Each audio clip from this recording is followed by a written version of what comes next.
This is the Tamobyke 1500W motorcycle style electric bike. Right away, when I pulled it out of the box, the first thing that caught my attention was its shape. It really does look and feel like a cross between a compact motorcycle and an electric bicycle. You've got this solid carbon steel frame, chunky 20-inch fat tires, bright front headlight, and even a seat that can comfortably fit two people. From my experience with e-bikes, that alone made this one seem more substantial than what I was expecting for something in this price range. If you're curious about what it feels like to ride, I've had a few weeks to test it out, commuting to work, running errands, and just cruising on random trails. From the first ride, I noticed how heavy it is compared to a regular bike. That's not just because of the sturdy frame. The battery and the dual suspension system add some real weight too. But you get a definite boost in confidence from riding a bike that feels so stable, even on rough ground. Those fat tires are great for all sorts of terrain. I have taken it through city streets, across tall grass, even cautiously down a snowy driveway, and it handled each situation without slipping. Key features really start with that motor. This is a 1500-watt brushless unit, which means it's both more powerful and quieter than a lot of e-bikes I've tried. That translates into quick acceleration and a max speed of around 30 miles per hour, based on my own use. The first time I twisted the throttle, I was impressed. The pickup is way beyond a pedal-only bike. If you're new to electric bikes, a throttle basically lets you ride without pedaling at all, while pedal assist will kick in extra power only if you're putting in some work. You can easily swap between the modes on the right handlebar, which is great on longer rides or if your legs get tired in traffic. The bike has a 7-speed gear system for those moments when you need to go uphill or pick up speed on a flat road. I found the shifting smooth, especially when switching between pedal assist settings. On steeper hills, the extra torque from the 1500-watt motor makes a huge difference. Instead of struggling and pushing, I actually passed a couple of other cyclists looking winded. It was fun, but also felt a little like cheating in a good way. There are also 5 different levels of pedal assist. In my opinion, having all these choices is what sets a good e-bike apart, especially if you have a mix of short city rides and longer off-road explorations. On days when I was tired, I just bumped it up to level 5, let the motor do most of the work, and barely broke a sweat. If I wanted some exercise, I'd drop it down to level 1 or 2 and do more of the pedaling myself. Something I really want to call out for people new to e-bikes: battery life is a huge deal. This model comes with a 48-volt 15.68-hour lithium battery, and the company claims you get about 25 to 34 miles on pure electric mode, or up to 68 miles using pedal assist.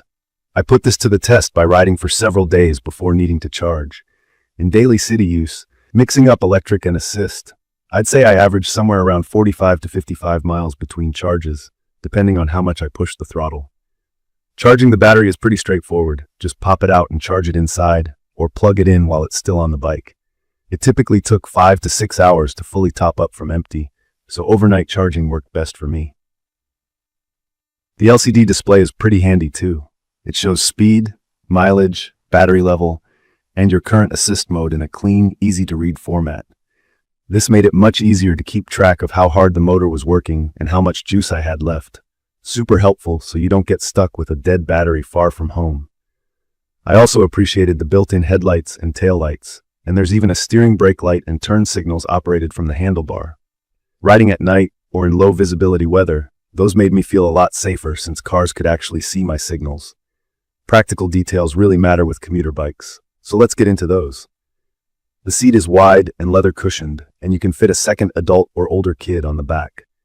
The passenger has their own foot pegs, so bringing a friend for a quick ride isn't a problem, although 2 full-sized adults on steep hills might slow you down a little. For solo rides and daily commutes, it's roomy and comfortable. There are storage features too, a small underseat bag which can hold tools, a portable bike pump included, the charger, and your phone. I managed to stash my wallet, keys, and a phone in there, making it easier to avoid carrying a backpack for shorter trips. Disc brakes on both wheels give strong stopping power, which I put to the test during a sudden downpour. They gripped well and didn't squeal or feel like they'd slip in the wet, so that boosted my confidence, especially riding after dark or in less than perfect weather. Fat aluminum fenders also kept most of the water and mud away from my clothes. Another thing you'll care about if you're using this for your daily commute. There's a kickstand on the side, a small detail, but I found it sturdy enough to handle the full weight of the bike. Just note though, this isn't a light bike. At just under 100 pounds, you won't want to carry it up too many flights of stairs or haul it onto crowded buses. But if you mainly roll it in and out from the garage or vehicle, it won't be an issue. From my experience, the assembly process was pretty quick, especially with their included toolkit and instruction manual. I'm not the handiest person, but I managed to get it set up in under an hour with minimal confusion. If you've ever built a regular bike, you'll find this about the same, just heavier. For those who might be brand new to e-bikes, I'd recommend this for anyone seeking a sturdy, eye-catching, and practical ride for daily commutes, weekend adventures, or just fun around the neighborhood. It's perfect for adults and teens as well, especially if you want something powerful and ready for almost any terrain. If you're closer to 6 feet tall, you'll fit comfortably on this bike. It's also a great fit if you're looking for a motorcycle look, but want all the flexibility, cost savings, and street legal benefits of an electric bike. The only things I wish were a bit better. It's heavy, as I mentioned, so not ideal if you have to carry it upstairs every day. Also, due to the fat tires and motorcycle design, it takes up a fair amount of space. When riding with a passenger, you'll want to keep to flat roads for the best performance.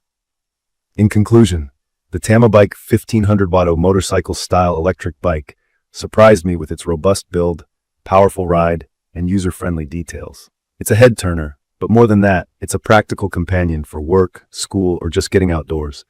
If you're searching for a way to spice up your daily commute or want an e-bike that feels solid and reliable, I think this is a solid option. I will update specific information about the Tamobyke 1500W motorcycle-style electric bike in the comments. Don't forget to catch my next video.